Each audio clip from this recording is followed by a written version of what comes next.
আসসালামু আলাইকুম বন্ধুরা, সকলে কেমন আছো? শুভ সকাল। আশা করি সকলে ভালো আছো। হ্যাঁ, আজকের দিনটা সবারই শুভ হোক, ভালো হোক, ভালোভাবে কাটুক। আজকে হচ্ছে হ্যাপি নিউ ইয়ার, 1 জানুয়ারি।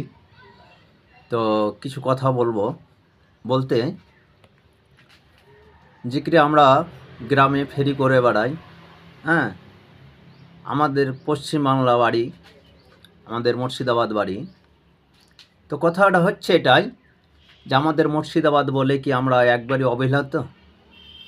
হ্যাঁ, পশ্চিমবাংলা কি কিরে, মুর্শিদাবাদ কি বাংলাদেশি সব? পশ্চিমবাংলার ভিতরে পড়ছে না কি ভারতের ভিতরে পড়ছে না? কেন এক রাজ্য থেকে আর এক রাজ্যে গেলে তাকে যে হত্যা করা হবে পিটিয়ে পিটিয়ে?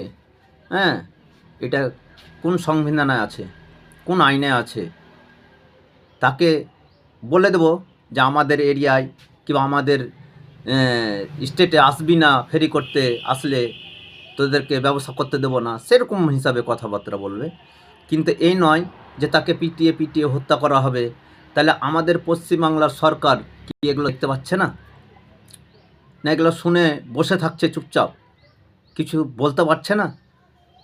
যে আমাদের পশ্চিমবাংলার লোক যে কোনো রাজ্যে গিয়ে কাজ কারবার সব কিছু করতে পারবে। আমাদের সরকার কি সেগুলো দেখতে পাচ্ছে না? হ্যাঁ, কেন হবে এগুলো? কি কারণে করবে এগুলো?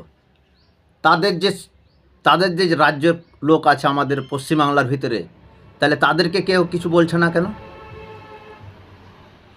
তারাও তো চায় যে আমরা এখানে আসলে ইনকাম করে খাই, ইনকাম করে খেলে তবে আমাদের বউ বাচ্চাকে পাঠাবো, আমার বউ বাচ্চারা খাবে ভালোভাবে। কিন্তু এগুলো কেন হচ্ছে? কেন ওইভাবে জুয়েল রানাকে ওইভাবে হত্যা করা হলো? এটা কি কারণে হলো? আমরা গ্রামে বললে বিশ্বাস করবেন না, আমরা এই কারবারগুলো করি, এই কারবারগুলো আমরা সব জায়গায় যাই, ঘুরতে যাই, কাজ করে খাই, আমরা ঘুরেই নিয়ে। হ্যাঁ, আমরা কারোর অন্যায় করি না।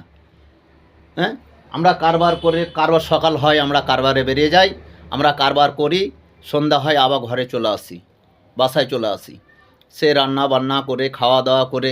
হ্যাঁ, তবে কেন আমাদের ওপরে এত অত্যাচার হবে? কেন এক রাজ্য থেকে আর এক রাজ্য গেলে অত্যাচার হবে? এটা কি আমাদের পশ্চিমবাংলার সরকার দেখতে পাচ্ছে না? হ্যাঁ, না এগুলো দেখে শুনে চুপ করে আছে?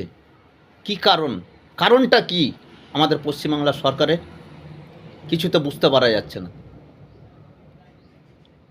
যতকটা বিজেপি শাসিত আছে রাজ্যে, সবগুলো একই দশা হচ্ছে। কি কারণ এসবগুলো হচ্ছে? কি কারণে হচ্ছে সেগুলো তো তদন্ত করতে হবে আমাদের পশ্চিমবাংলার সরকারকে। তাহলে তো সেগুলো তদন্ত করে কি কারণে হচ্ছে সেখানে সে রাজ্যের মুখ্যমন্ত্রীকে বলতে হবে যে কেন এই সবগুলো হচ্ছে। তোমার কি রাজ্যের শাসনকারী নেই, পুলিশ প্রশাসন নেই যে সবগুলো করছে? তারা তো গরিবের ছেলে, গরিবের ছেলে হয়ে গরিব গ্রামে ঘুরছে, ফেরি করছে, কি রাজমিস্ত্রি কাজ করছে, কতজন কত রকমের কাজ করে। তারাকে কেন হেনস্থা করা হবে? কেন তাদেরকে পিটিয়ে মারা হত্যা করা হবে? কি কারণে? হ্যাঁ, এটা আমাদের আবেদন যে আমাদের পশ্চিমবাংলা সরকারের কাছে। হ্যাঁ, যে আবেদন করলাম যে এগুলো নিয়ে কিছু একটা ব্যবস্থা করুক, যাতে আমরাও করে কর্মে খেতে পারি। আমরা কি বাংলাদেশি? হ্যাঁ, আমরা তো বাংলাদেশি নয়, আমরা পশ্চিমবাংলার লোক। আমরা বাংলা কথা যেই বলছে সেই তা বাংলাদেশি হয়ে যাচ্ছে। হ্যাঁ, বাংলা কথাটা সব জায়গাতেই আছে। দেখবে একটা টাকাতে গিয়ে দেখো, ফার্স্টেই বাংলাদেশি সম্বলনীয় ভাষা আছে, বাংলা ভাষা আছে।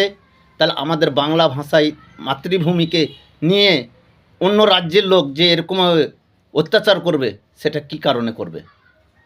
হ্যাঁ, তাহলে তাহলে কি রাজ্যটাই আমাদের বাংলাদেশি যে এরকমভাবে কথা বলছে আমাদের ভারতবর্ষের নয়?